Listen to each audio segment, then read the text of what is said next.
Stunting merupakan masalah serius di Indonesia, di mana 1 dari 3 balita mengalami kondisi ini yang memengaruhi pertumbuhan fisik dan perkembangan mental mereka.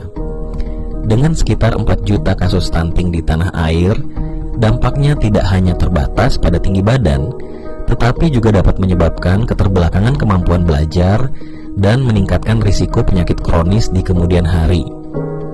Provinsi NTT merupakan provinsi dengan angka stunting tertinggi di Indonesia menurut laporan Studi Status Gizi Indonesia (SSGI) dari Kementerian Kesehatan. Tercatat, angka prevalensi di provinsi tersebut sebesar 37,8%.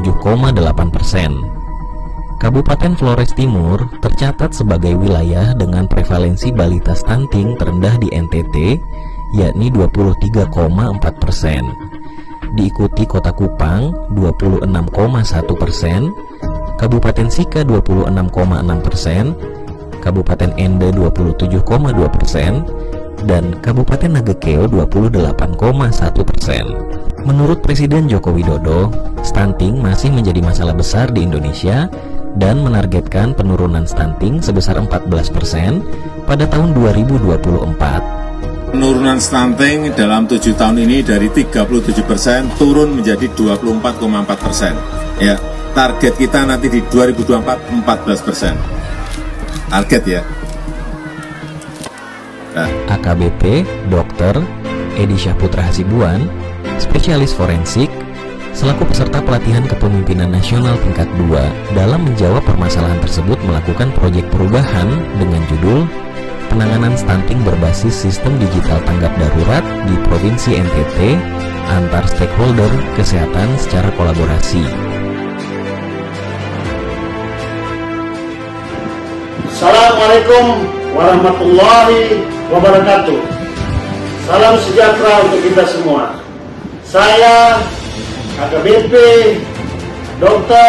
Edi Syahputra Hasibuan, spesialis forensik, Magister Hukum Kesehatan, peserta PKN 32 Polri, melakukan proyek perubahan yang berjudul Penanganan Stunting Berbasis Sistem Digital Tanggap Darurat di Provinsi Nusa Tenggara Timur antar stakeholder kesehatan secara kolaborasi.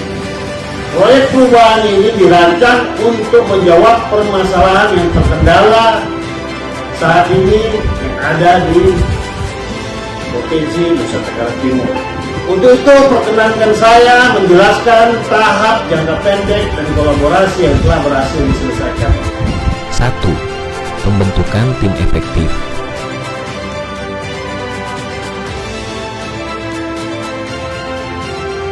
2. Analisis kebijakan dan kerjasama stunting.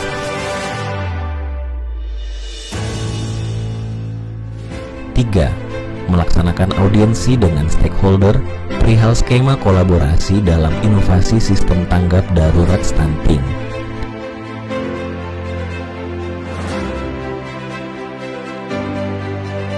Keempat, melaksanakan FGD stakeholder perihal skema kolaborasi dalam inovasi sistem tanggap darurat stunting.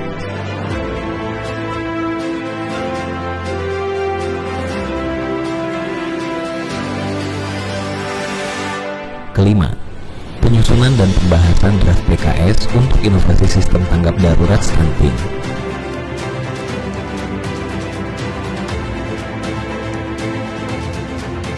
Enam, melaksanakan penandatanganan PKS antar stakeholder, Bidokes, Dinsos, Dinkes, Dinpermades, dan BKKBN untuk inovasi sistem tanggap stunting.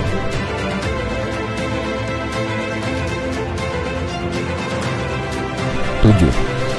Pilot proyek pembentukan pusat koordinasi antar stakeholder di kelurahan atau kecamatan provinsi NTT.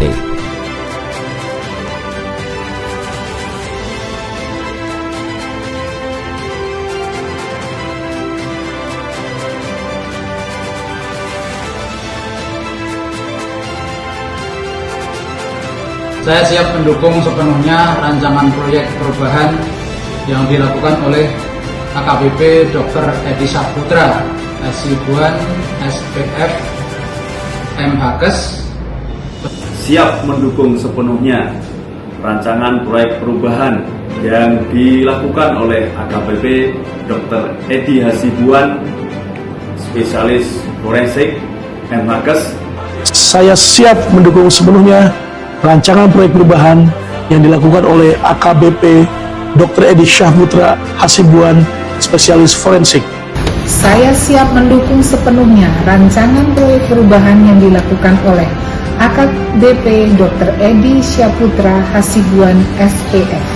Dengan langkah-langkah strategis yang telah diambil oleh AKBP Dr. Edi Syahputra Hasibuan dalam proyek perubahan penanganan stunting berbasis sistem digital tanggap darurat di Provinsi NTT, kita melihat upaya kolaboratif yang nyata antara berbagai stakeholder kesehatan.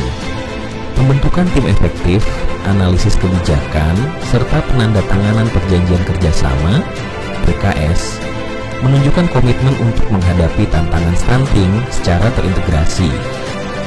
Melalui pilot project di tingkat kelurahan dan kecamatan, diharapkan sistem tanggap darurat ini dapat memberikan dampak positif bagi penanganan stunting di NTT, memastikan setiap anak mendapatkan kesempatan untuk tumbuh sehat dan berkualitas.